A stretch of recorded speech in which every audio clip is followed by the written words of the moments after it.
Hey hello guys, welcome back to my channel. My name is Saumya. I hope you all are doing well. तो guys, ये उत्तर प्रदेश परिदृश्य का section है। किसी ने मुझे कमेंट भी किया था, एक लोग ने कि आप डाल दीजिए। तो मैं आज इस सेक्शन को पढ़ने जा रही थी, तो मैंने सोचा रिकॉर्ड करके पोस्ट ही कर देती हूँ पढ़ने के, जो मुझे इसमें से इम्पोर्टेंट मिला है। ठीक है, तो वो मैं आप लोग के साथ शेयर कर रही हूँ। अगर आपको पूरा पढ़ना है तो आप पूरा भी पढ़ सकते हैं, बट मैं तो इम्पोर्टेंट पढ़ूँगी क्योंकि इतना टाइम भी नहीं है। अब आपको जैसे पता, आप लोग को जैसे पता है कि, तो इस वजह से हिंदी और करंट अफेयर्स को रेगुलर पढ़िए। रेगुलर बेसिस पे हिंदी और करंट अफेयर्स पढ़ते रहिए, ठीक है। और चलिए ठीक है, देखते हैं। तो इसमें पहला मैं पढ़ूँगी, जो मैंने टिक लगा कर रखा हुआ है, तो बहराइच के बारे में पढ़ेंगे। 19 जून 2025 को केंद्रीय मंत्री भूपेंद्र यादव ने बहराइच में स्थित कतरनिया घाट वन्यजीव अभ्यारण्य का दौरा किया। ठीक है, भूपेंद्र यादव। उन्होंने वन अधिकारी के साथ घड़ियालों के संरक्षण को बढ़ावा देने के लिए गेरुआ नदी में घड़ियाल के 7 बच्चे छोड़े। अच्छा,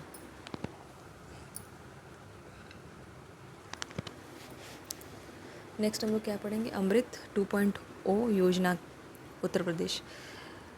15 मई 2025 को उत्तर प्रदेश मंत्रिमंडल द्वारा Amrut 2.0 Atal mission for rejuvenation and urban transformation 2.0 योजना के अंतर्गत स्वीकृत प्रस्तावित परियोजना हेतु नगरीय निकायों का देय निकायांश घटाए जाने तथा निकायांश घटाए जाने से राज्यांश पर पड़ने वाला व्यय भार राज्य सरकार द्वारा वहन किए जाने के प्रस्ताव को अनुमोदन प्रदान किया। ठीक है, हम लोग पढ़ेंगे लखनऊ में, लखनऊ के बारे में। 11 मई 2025 को रक्षा मंत्री राजनाथ सिंह ने लखनऊ में ब्रह्मोस एकीकरण और परीक्षण सुविधा केंद्र का वर्चुअल उद्घाटन किया। अभी क्या है ना गाइज़, मैंने ज़्यादा एक्सप्लेन नहीं करना चाहती क्योंकि बहुत, एक तो लंबी वीडियो बन जाएगी और दूसरी बात टाइम भी नहीं है, तो मैं बस रीड करते हुए चल रहा। आई नो मैं सिर्फ रीड कर रही हूँ। अगर टाइम होता तो हाँ, इस पर हम लोग काफ़ी अच्छे से डीप जाते, काफ़ी अच्छे से एक्सप्लेन करते एक चीज़ को, बट अभी टाइम नहीं है। तो मैंने सोचा जितना हो सके, अगर जिनके पास बुक नहीं हो एटलीस्ट पढ़ लें। उत्तर प्रदेश में सीड पार्क की स्थापना। 15 मई, सीड पार्क बोले तो बीज। 15 मई 2025 को उत्तर प्रदेश मंत्रिमंडल द्वारा राज्य में 5 अत्याधुनिक बीज पार्क देखिए स्थापित करने के प्रस्ताव को मंजूरी प्रदान की गई। ठीक है, पहला सीड पार्क मध्य जोन में लखनऊ के अटारी क्षेत्र में 130.63 एकड़ भूमि पर स्थापित किया जाएगा, जिसकी अनुमानित लागत 266.70 करोड़ रुपए होगी। इस पार्क का नाम भारत रत्न पूर्व प्रधानमंत्री चौधरी चरण सिंह के नाम पर रखा जाएगा। शेष 4 सीड पार्क प्रदेश के विभिन्न कृषि जलवायु क्षेत्रों में चरणबद्ध तरीके से स्थापित किए जाएंगे, जिसमें पश्चिमी जोन, तराई जोन, पूर्वी जोन और बुंदेलखंड जोन शामिल है। नेक्स्ट है उत्तर प्रदेश दुग्धशाला विकास व दुग्ध प्रोत्साहन नीति 2022 यथा संशोधित। 15 मई 2025 को उत्तर प्रदेश मंत्रिमंडल ने इससे संशोधन के प्रस्ताव को स्वीकृति प्रदान की। ओके, इस नीति के तहत उत्तर प्रदेश खाद्य प्रसंस्करण उद्योग नीति 2023 के बराबर सुविधाएं देने के प्रस्ताव को स्वीकृति दी गई। नई दुग्ध प्रसंस्करण इकाइयों की स्थापना और मौजूदा इकाइयों के आधुनिकीकरण के लिए पूंजीगत अनुदान को 10% से बढ़ाकर 35% कर दिया गया। नई इकाइयों के लिए अधिकतम अनुदान 5 करोड़ और मौजूदा इकाइयों के आधुनिकीकरण के लिए 2.5 करोड़ रुपए निर्धारित किए गए।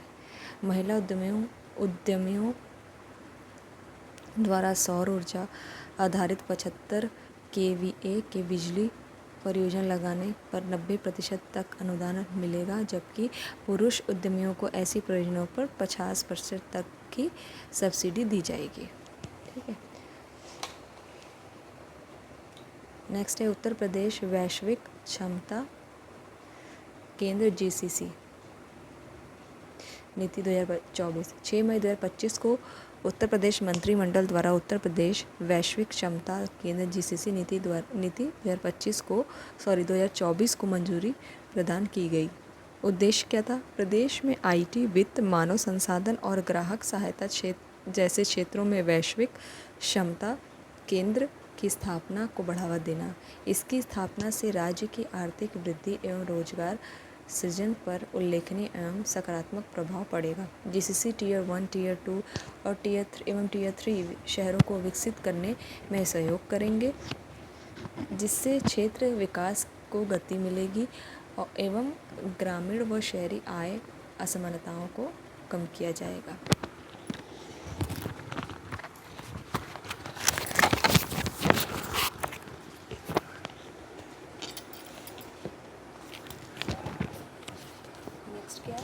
नेक्स्ट क्या है? श्रृंगवेरपुर धाम। 3 अप्रैल 2025 को मुख्यमंत्री ने श्रृंगवेरपुर धाम प्रयागराज में मर्यादा पुरुषोत्तम प्रभु श्री राम के प्रिय सखा भगवान निषाद राज गुह के जन्मोत्सव के अवसर पर आयोजित कार्यक्रम को संबोधित किया। उन्होंने इस अवसर पर 579 करोड़ रुपए की 181 परियोजनाओं का लोकार्पण और शिलान्यास किया।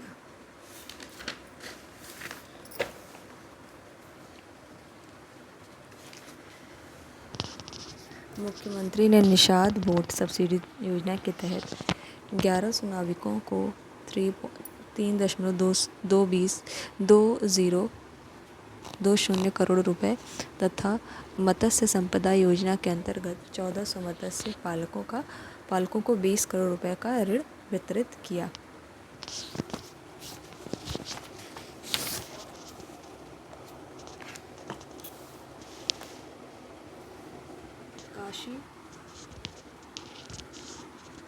काशी तमिल संगमम 3.0 KTS 15 से 24 फरवरी 2025 तक वाराणसी में काशी तमिल संगमम 3.0 का आयोजन हुआ 3.0 का आयोजन हुआ। इसका आयोजन शिक्षा मंत्रालय द्वारा विभिन्न मंत्रालयों और उत्तर प्रदेश सरकार के सहयोग से किया गया। काशी तमिल संगमम 3.0 का मुख्य विषय महर्षि अगस्त्य पर आधारित था। इस कार्यक्रम के लिए IIT मद्रास और IIT BHU का कार्यान्वयन एजेंसियां थीं। ठीक है।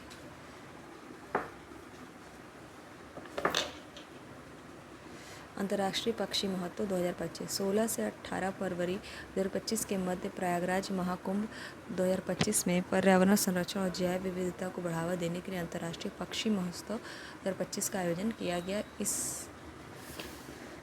इस महोत्सव में 200 से अधिक प्रवासी और स्थानीय पक्षियों की प्रजातियों को देखने का अवसर प्राप्त हुआ।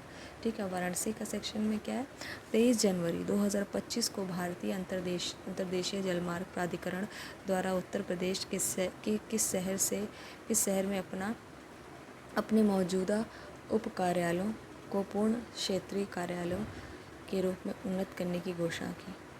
यह IWAI का छठा क्षेत्रीय कार्यालय है। वर्तमान में IWAI के 5 अन्य क्षेत्रीय कार्यालय गुवाहाटी असम, पटना बिहार, कोच्चि केरल, भुवनेश्वर उड़ीसा और कोलकाता पश्चिम बंगाल में कार्यरत है।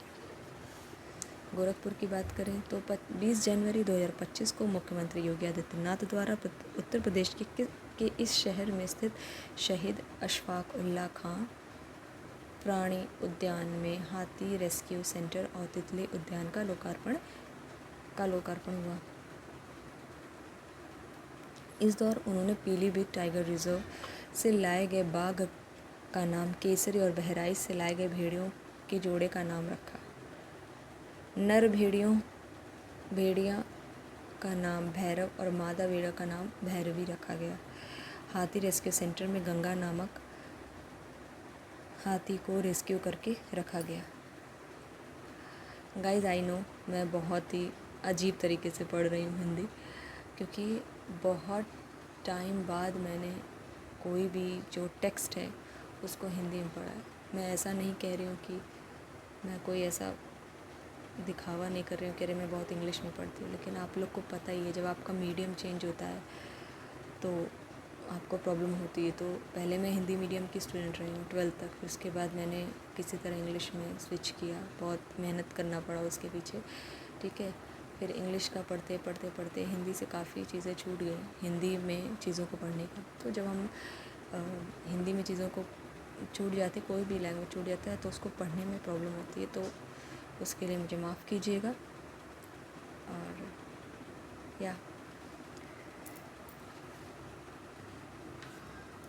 24 से 26 जनवरी 2025 को अवध शिल्प ग्राम लखनऊ में आयोजित उत्तर प्रदेश स्थापना दिवस समारोह के दौरान यह सम्मान प्रदान किया गया।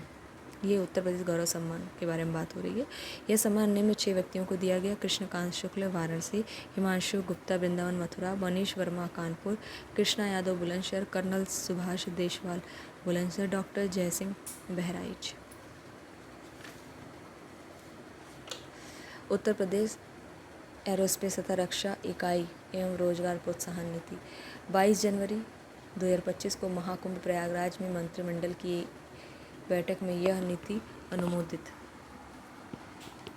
इस नीति का लक्ष्य अगले 5 वर्ष में 50,000 करोड़ रुपए का निवेश आकर्षित करना और एरोस्पेस एंड डिफेंस क्षेत्र में रोजगार के 1 लाख अवसर सृजित करना। रक्षा मंत्रालय द्वारा 2025-26 तक उत्पादन दोगुना करके 25 अरब अमेरिकी डॉलर और निर्यात पर 5 अरब अमेरिकी डॉलर तक पहुंचने का लक्ष्य रखा गया।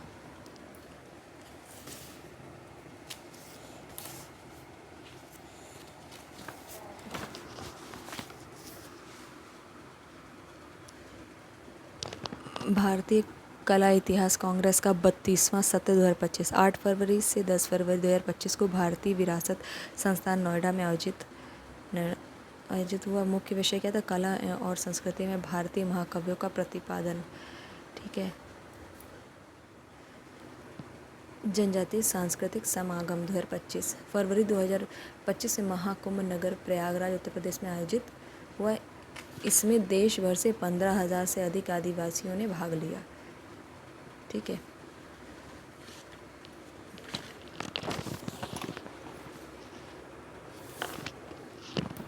अंतर्राष्ट्रीय सहकारिता वर्ष 2025 26 जनवरी 2025 को उत्तर प्रदेश के मुख्यमंत्री योगी आदित्यनाथ द्वारा इसका शुभारंभ।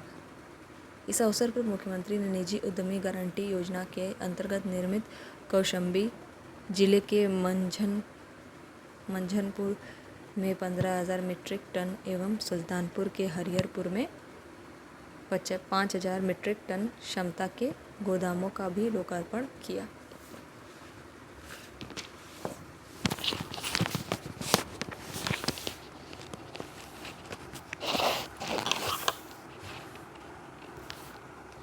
कुंभवाणी चैनल 10 जनवरी 2025 को उत्तर प्रदेश के मुख्यमंत्री योगी आदित्यनाथ द्वारा प्रयागराज में महाकुंभ 2025 को समर्पित आकाशवाणी के कुंभवाणी चैनल FM 103.5 मेगाहर्ट्ज़ का शुभारंभ।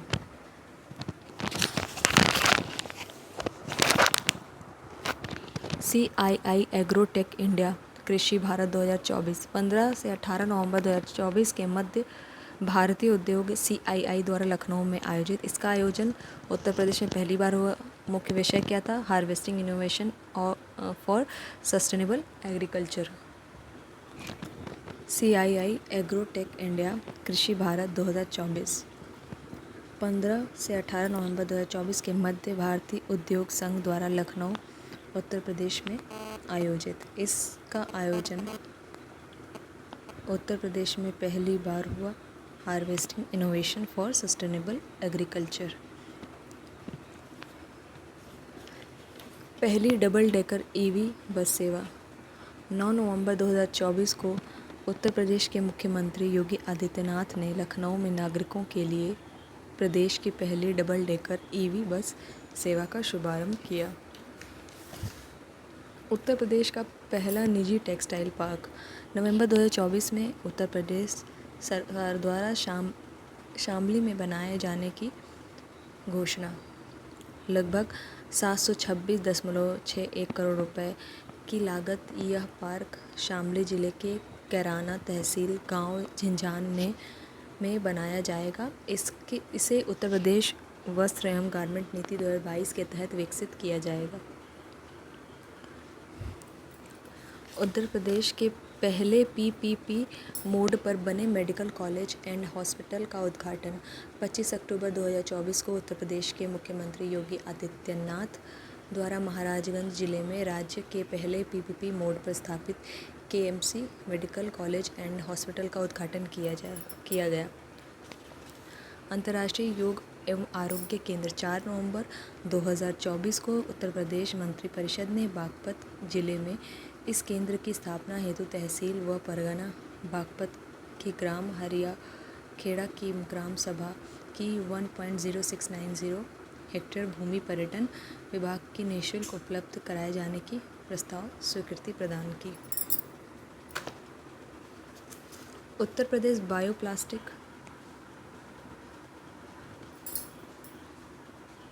मुख्यमंत्री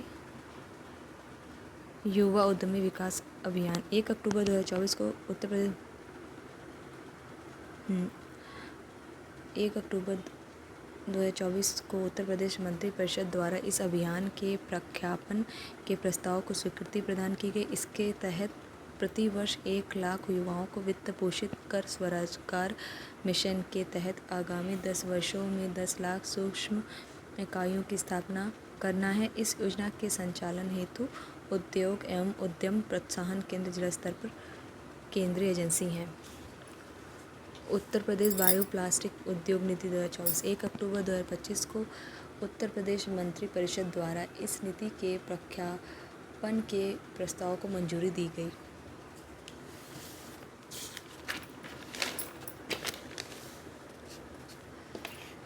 सूचना एवं प्रौद्योगिकी योजना जनित सेवा को उद्योग का दर्जा। 1 अक्टूबर 2024 को उत्तर प्रदेश मंत्रिपरिषद द्वारा राज्य में सूचना प्रौद्योगिकी एवं सूचना प्रौद्योगिकी जनित सेवा को उद्योग का दर्जा दिया गया।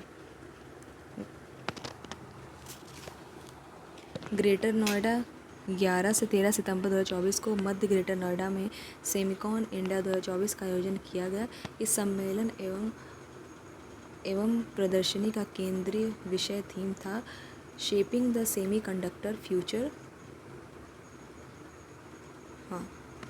उत्तर प्रदेश सैनिक स्कूल। 7 सितंबर 2024 को उपराष्ट्रपति जगदीप धनखड़ ने गोरखपुर में उत्तर प्रदेश सैनिक स्कूल का लोकार्पण किया। 176 करोड़ रुपए की लागत में निर्मित यह पूर्वांचल का पहला सैनिक स्कूल है। इसमें कक्षा 6 से 12 तक छात्र छात्राओं को आवासीय शिक्षा की सुविधा उपलब्ध कराई जाएगी। देश में पहला सैनिक स्कूल उत्तर प्रदेश के तत्कालीन मुख्यमंत्री डॉक्टर संपूर्णानंद ने वर्ष 1960 में लखनऊ में स्थापित किया था। जटायु एवं प्रजनन केंद्र। 6 सितंबर 2024 को मुख्यमंत्री योगी आदित्यनाथ ने कैंपियरगंज महाराजगंज में जटायु संरक्षण एवं प्रजनन केंद्र का उद्घाटन किया। यह गंभीर रूप से लुप्तप्राय एशियाई किंगगिद्ध के संरक्षण को समर्पित विश्व का पहला केंद्र है। यह केंद्र 5 हेक्टेयर क्षेत्र में निर्मित है। रोड टू स्कूल कार्यक्रम। 20 अगस्त 2024 को मुख्यमंत्री ने गोरखपुर में रोड टू स्कूल कार्यक्रम के प्रथम चरण का शुभारंभ किया। यह कार्यक्रम निपुण भारत मिशन के अंतर्गत प्रारंभ किया गया है। रोड टू स्कूल कार्यक्रम स्कूल चलो अभियान का एक नया रूप है। यूपी इंटरनेशनल ट्रेड शो 2024 25 से 29 सितंबर 2024 तक ग्रेटर नोएडा में यूपी इंटरनेशनल ट्रेड शो का 2024 का आयोजन।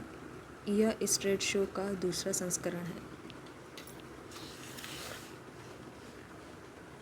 इस शो का पहला संस्करण 21 से 25 सितंबर 2023 तक आयोजित किया गया था। इस वर्ष यूपी इंटरनेशनल ट्रेड शो की थीम सोर्सिंग का अद्वितीय मंच।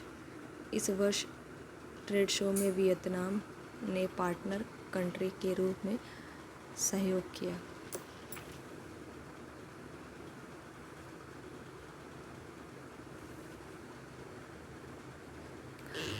तो गाइज़ ये रहा उत्तर प्रदेश का करंट अफेयर। अभी और भी कुछ चीज़ें हैं उत्तर प्रदेश की, तो वो मैं आपको नेक्स्ट वीडियो में अपलोड करूँगी। और तब तक के लिए thank you so much for watching. And guys, I know it's not sufficient, I should explain everything, but I don't have any time to explain each and everything because you guys know we have a lack of time. That's why. So guys, I'm really sorry for that कि मैं explain नहीं कर पा रही हूँ चीज़ों को। May be देखते हैं। Thank you so much for watching and all the best.